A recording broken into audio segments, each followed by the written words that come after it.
Here's a shocking reality that millions of Americans are ignoring. Social Security, the financial safety net that 67 million people depend on today, is racing toward a cliff that could slash your future benefits by nearly a quarter. But here's where it gets controversial. 90 years have passed since President Franklin D. Roosevelt put his signature on the groundbreaking Social Security Act on August 14, 1935, creating what would become America's most vital retirement program. This landmark legislation established a system that now delivers monthly payments to retirees, individuals with disabilities, and surviving family members across the nation. However, by the time this program reaches its 100th birthday, the checks landing in your mailbox might tell a drastically different story than today's Social Security distributions. The culprit behind this looming crisis: Social Security's trust funds, the financial reserves that help keep benefit payments flowing, are careening toward a devastating shortfall that most politicians would rather not discuss. According to projections released by Social Security's trustees in their comprehensive annual assessment this past June, the program faces a brutal deadline. Starting in 2033, just 2 years shy of its centennial celebration, Social Security may only manage to deliver 77% of the benefits currently promised to retirees, their families, and survivors. But wait, there's a potential plot twist that could buy us one more year. If lawmakers decide to merge Social Security's Retirement Trust Fund with its Disability Benefits Fund, a move they've pulled off during previous emergencies, the day of reckoning could be postponed until 2034. Even then, beneficiaries would still face cuts, receiving only 81% of their scheduled payments. And this is the part most people miss. Social Security wouldn't vanish completely. The program would continue collecting payroll taxes from working Americans, providing a steady stream of income to partially fund benefit payments. Think of it as Social Security running on life support, rather than disappearing entirely. Here's where the controversy really heats up. This nightmare scenario isn't set in stone. Congress could step in with reforms to strengthen the program's finances and prevent these sudden benefit reductions. The question is, will they have the political courage to act? A fresh poll from the Bipartisan Policy Center's American Savings Education Council reveals something striking. An overwhelming 83% of surveyed Americans believe Social Security reform should be Congress's top priority, even if it means swallowing the bitter pill of benefit cuts or tax increases for future beneficiaries.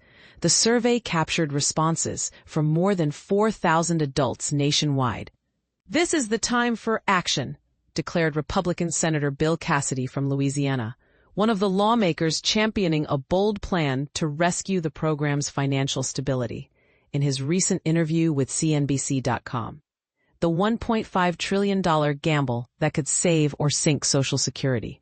Cassidy has joined forces with Democratic Senator Tim Kaine from Virginia in an unlikely bipartisan alliance, proposing what might be the most audacious solution yet: creating a massive $1.5 trillion investment fund, specifically for Social Security, operating completely separate from the program's existing trust funds. Here's where their plan gets really controversial. That initial $1.5 trillion would come from borrowed money. However, Cassidy argues this wouldn't balloon the national debt, because the funds would be held in escrow and could be liquidated when needed. The real gamble? This new fund would be invested far more aggressively than Social Security's current conservative approach. Right now, Social Security's trust funds are parked exclusively in U.S. Treasury securities, investments backed by the full faith and credit of the American government, making them incredibly secure but delivering modest returns of around 2.5% annually in 2024. In stark contrast, the S&P 500 has historically delivered an average annual return of approximately 10%, though these results fluctuate significantly from year to year. By investing this proposed fund in stocks, bonds, and other financial instruments, Cassidy estimates they could cover roughly 70% of Social Security's trust fund shortfall. This would make addressing the remaining 30% far more manageable for lawmakers. the senator's proposal deliberately avoids benefit cuts or tax increases for current seniors.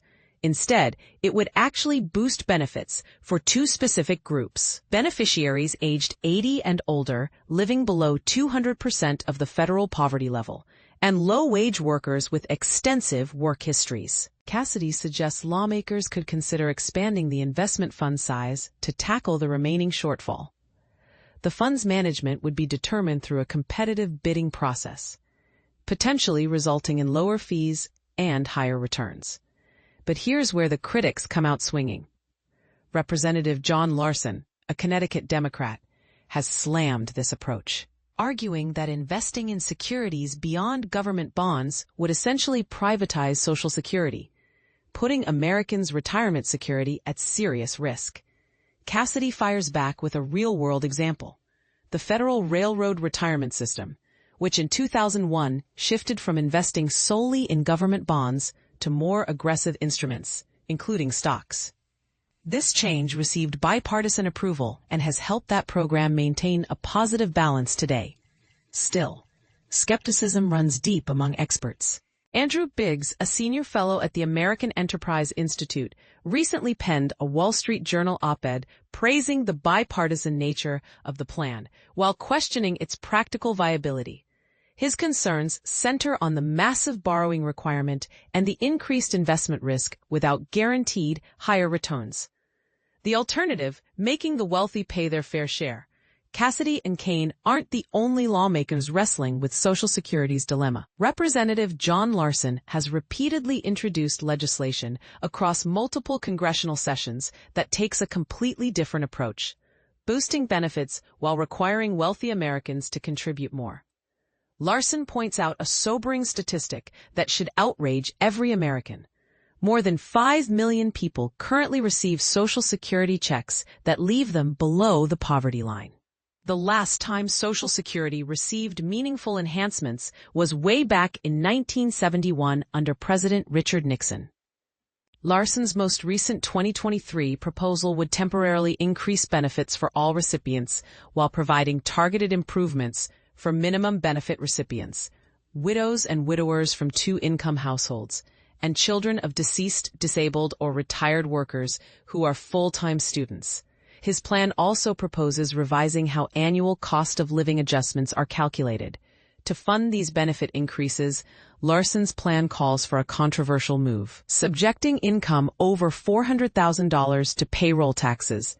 Currently, workers stop contributing to Social Security once they earn $176,100 in 2025, with both employers and employees paying 6.2% on wages up to that threshold. Here's what might surprise you. The Bipartisan Policy Center poll found that a majority of Americans actually support lifting this income cap, with 65% of Democrats and 62% of Republicans backing the idea. Even more shocking, a significant majority of respondents with household incomes exceeding $200,000 support this change. Larson's plan goes even further, proposing an additional 12.4% tax on net investment income for taxpayers earning over $400,000. Larson is preparing to reintroduce his legislation in the current congressional session with some modifications. We'll be rolling out a presentation in September that will include not only protecting Social Security, but also enhancing it, Larson revealed. His updated plan will also establish Congress's responsibility to act more frequently, ensuring benefits continue meeting individuals' evolving needs. I think that's got to be paramount to keeping this in check, Larson emphasized. While Larson plans to push for a vote on his bill, he's equally committed to fostering public debate. There has to be a public discussion, he insisted. What Americans really want from Social Security reform? The polling data reveals something politicians might find uncomfortable. Most Americans, 64% of Democratic voters and 61% of Republicans, want Congress to work together across party lines to reform Social Security. This bipartisan appetite for cooperation flies in the face of today's polarized political climate. The stakes couldn't be higher for ordinary Americans. The Bipartisan Policy Center found that 41% of surveyed Americans expect Social Security to be their primary income source in retirement. Meanwhile, 74% worry Social Security will run out before they retire, and 80% fear Congress will slash benefits. Despite these concerns, poll results demonstrate that Americans would embrace a comprehensive, balanced reform package that entails both benefit adjustments and tax increases. According to Emerson Sprick, Director of Retirement and Labor Policy at the Bipartisan Policy Center, the most popular reform option among poll respondents, increasing taxes on the wealthiest 1% to help repair the program's finances, supported by 85% of Democrats and 72% of Republicans. This significantly outpaces the 65% of Democrats and 62% of Republicans who support raising the payroll tax cap. A majority of voters also back several other reforms, adjusting benefits for those most in need. 63% of Democrats, 62% of Republicans, reducing benefits for higher-income individuals, 64% of Democrats, 61% of Republicans, and increasing employer and employee contributions, 61% of both parties. Most voters even support encouraging legal immigration to expand the worker base paying into the program, 64% of Democrats, 54% of Republicans. The clock is ticking faster than ever. The urgency surrounding Social Security's funding crisis continues intensifying, and recent legislative changes have only accelerated the timeline. 2 new laws have provided generous enhancements for certain Social Security beneficiaries, but at a cost.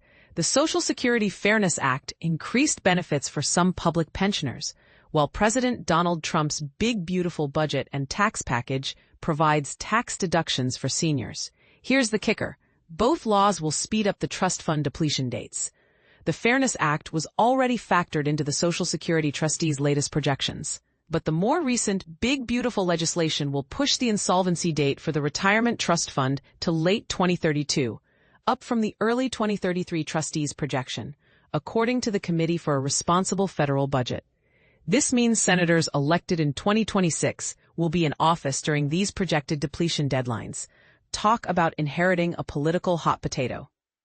As the trust fund depletion dates draw closer, expect Social Security's future to dominate conversations on Capitol Hill. The current proposals represent just the beginning of what promises to be an intense political battle.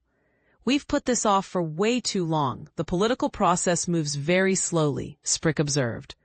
But that does not negate the fact that these conversations are moving in the right direction.